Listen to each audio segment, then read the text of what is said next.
अंग्रेज क्या बड़े शहजादे थे यहाँ पे? अंग्रेज नहीं लूट के लेके गए? आए फिर मतलब बाबरी लुटेरा है, औरंगजेबी लुटेरा है, अकबरी लुटेरा है, सब कुछ लुटेरा है। तो ये सब यहाँ छोड़ के मर गए, वो कौन सा लूट के अफगानिस्तान ले गए? सुनो मेरी बात, एक चीज समझो, बाबर कहाँ से था? बाबर कहाँ से थे? अफगानिस्तान से। अफगानिस्तान से पहले कहाँ से था? अफगानिस्तान में तो मार पीट खा के आया था। अफगानिस्तान में बाबर पिट पिटा के अफगानिस्तान में आया था। उससे पहले कहाँ था? उससे पहले एक जगह थी, उसका नाम बताओ। बाबर की पैदाइश कहाँ की है? बाबर की पैदाइश हिंदुस्तान की। बाबर की पैदाइश कहाँ की है? हिंदुस्तान की। तो वो अफगानिस्तान क्या करने गया था? अरे भाई साहब, औरंगजेब आलमगीर के जमाने। मैं क्या कह रहा हूँ, बाबर की बात कर रहा हूँ। पहले औरंगजेब पे भी आएंगे, क्यों टेंशन ले रहे हो? मैं औरंगजेब पे भी आऊंगा, तुम्हारी हर बात का जवाब दूंगा। अब शांत रहे बच्चे। ये बताओ बाबर की पैदाइश कहाँ की? बाबर की पैदाइश ये तो मुझे नहीं मालूम। बाबर के बाप का नाम क्या है? मालूम नहीं यार। मालूम नहीं है, ये सब तुम्हें नहीं पता। लेकिन हुक्मरान, अब सुनो सुनो, अरे भाई मुझे मालूम था, नाम भूल जाता हूँ। अरे कहाँ जा रहे हैं, रुकिए भाई साहब। समरकंद नाम की एक जगह है। कहाँ, कौन सी जगह है? समरकंद नाम। समरकंद। समरकंद नाम सुना इसका? ना। नाम भी नहीं सुना होगा। बाबर वहां का था और वहां पे उसके अपने भाइयों ने, अपने चाचाओं ने मार पीट के भगाया था उसे, बाबर को।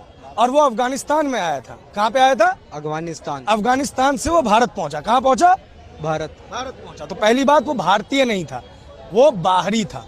और हर बाहरी, चाहे वो खिलजी हो, चाहे वो लोधीज हो, चाहे वो मुगल्स हो, चाहे वो अंग्रेज हो, ये सब के सब लुटेरे थे। और अब ये कह रहे हो, घुमाओ इसको कैमरे को, ये जो लाल किला है ना, ये मेरे बाप दादाओं के पैसे से बना है।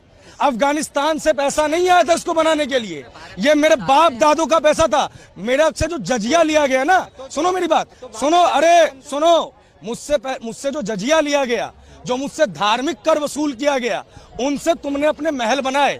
इस पे हिंदुस्तान का हक है, इसलिए आज भी ये हिंदुस्तान में है और कयामत तक ये हिंदुस्तान में रहेगा। क्योंकि इसको बनाने वाले कारीगर समरकंद या अफगानिस्तान से नहीं आए थे, इसको बनाने वाले कारीगर भी इस हिंदुस्तान की मिट्टी से थे।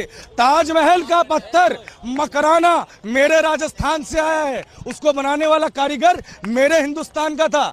चंद लोगों का कत्ल करके कोई बादशाह ये नहीं कह सकता कि मैंने हुकूमतें तैयार की है। हुकूमतें तैयार की जाती है लोगों का दिल जीत के। तुम औरंगजेब की बात करोगे? हाँ, क्या कहना चाहते हो औरंगजेब के बारे में? बात तो आप कह रहे हैं सारा पैसा यहाँ का था? हाँ, आपके खून पसीने का था। इस देश की आजादी के लिए टीपू सुल्तान रजी अल्लाह तआला अन्हु का खून निभाया है। बिल्कुल। मैं देखो, अब फिर सुनो, का निभाया है खून। इस पे भी आते हैं, अरे इस पे भी आते हैं दोस्त, तुम्हारी एक एक बात का जवाब देंगे। बहुत अच्छी चीज है। इस देश की लड़ाई में हिंदू, मुस्लिम, सिख, ईसाई, जैन, सब ने बराबर खून बढ़ाया है भाई। सिखों ने अलग देश नहीं लिया, हिंदुस्तान के साथ रहे। जैनों ने अलग देश